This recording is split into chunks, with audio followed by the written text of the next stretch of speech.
Income tax, CBI और लगातार जिस तरीके से घटनाक्रम है, जितने भी अपोजिशन लीडर्स हैं या जो अपोजिशन पार्टी के जितने भी लीडर्स हैं वो वेल प्रिपेयर्ड पहले से हैं।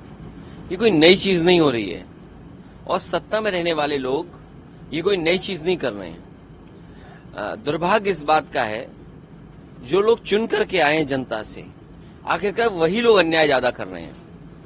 याद रखें कि इस तरह का न्याय और इस तरीके से जो कार्रवाइयां होती हैं हमेशा सरकार को कमजोर करते हैं और वो पॉलिटिकल पार्टीज जनता को फेस नहीं कर सकते, क्योंकि जो पॉलिटिकल पार्टीज आज सरकार में इसलिए हैं क्योंकि जनता ने उन पर भरोसा किया था।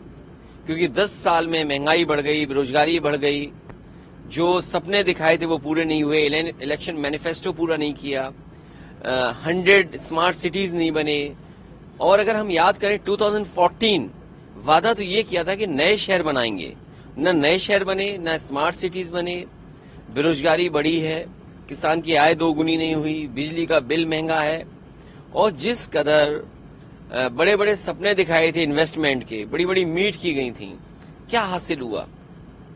जब कोई चीज हासिल नहीं हुई तो पॉलिटिकल पार्टीज के लीडर्स को बदनाम करने के लिए और उन पर पहले से जो कार्रवाई कर रही है अपने अधिकारियों से उनको फंसाने के लिए, सरकार में रह करके कौन सा अधिकारी किसको नहीं फंसा देगा? एसओ से कह दो वो जेल भेज देगा, लेखपाल से कहो वो जमीन के विवाद तैयार कर देगा।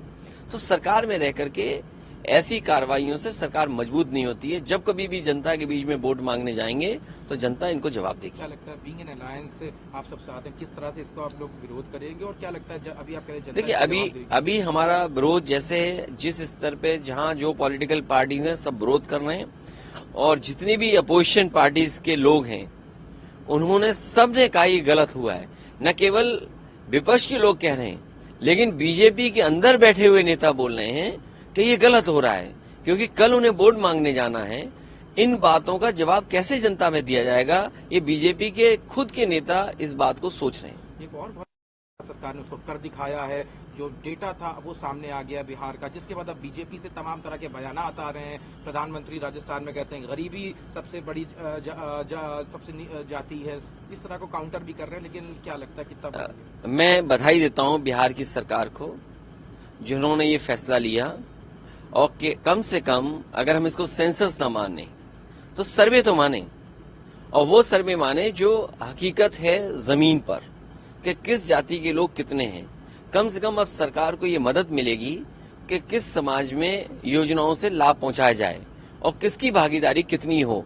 आने वाले समय में हमें उम्मीद है कि जनगणना के बाद जो आरक्षण है, जो सुविधाएं हैं, जो मदद है वो बढ़ेगी और आबादी के हिसाब से उनको हक और सम्मान मिले। यही पुरानी मांग है, यही बाबा साहब भीमराव अम्बेडकर जी का संविधान कहता है, यही डॉक्टर राममनोहर लोहिया का संघर्ष रहा, उनका रास्ता रहा, यही नेताजी अपने जीवन भर करते रहे।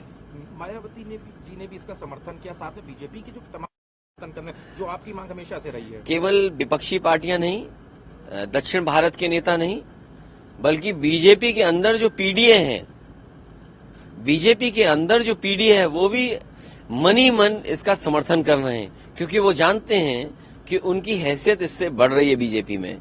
तो बीजेपी के अंदर जो पीडीए के मेंबर्स हैं वो इसका समर्थन कर रहे हैं। ये बात बीजेपी को दिखाई न दे, इसके लिए मैं कुछ नहीं कर सकता। एक आखिरी सवाल है, आज प्रशिक्षण उसमें था, उसमें आप लोगों ने हमेशा से जाति जनगणना के भी मुद्दे रखे, क्या लगता है कितना सक्सेसफुल रहेगा और क्या कुछ और पार्टी इसमें मुद्दे? इसी तरह के शिविर हर जिले में होंगे, अभी काफी जिलों में हो चुके हैं। कुछ जिलों के कार्यकर्ता नेताओं को और पदाधिकारियों को लखनऊ में बैठ करके मिले हैं। मुझे उम्मीद है चुनाव से पहले पूरे उत्तर प्रदेश में हो जाएंगे। कम से कम जमीनी कार्यकर्ता हमारी ये बात समझें कि देश के सामने लोकतंत्र बचाने के लिए कितनी बड़ी लड़ाई है। हमसे जुड़े रहने के लिए हमारे YouTube चैनल को सब्सक्राइब करें और नई वीडियो की नोटिफिकेशन के लिए बेल आइकॉन को दबाएं। अगर आप ये वीडियो Facebook पर देख रहे हैं तो लाइक जरूर करें और ज्यादा से ज्यादा शेयर करें। धन्यवाद।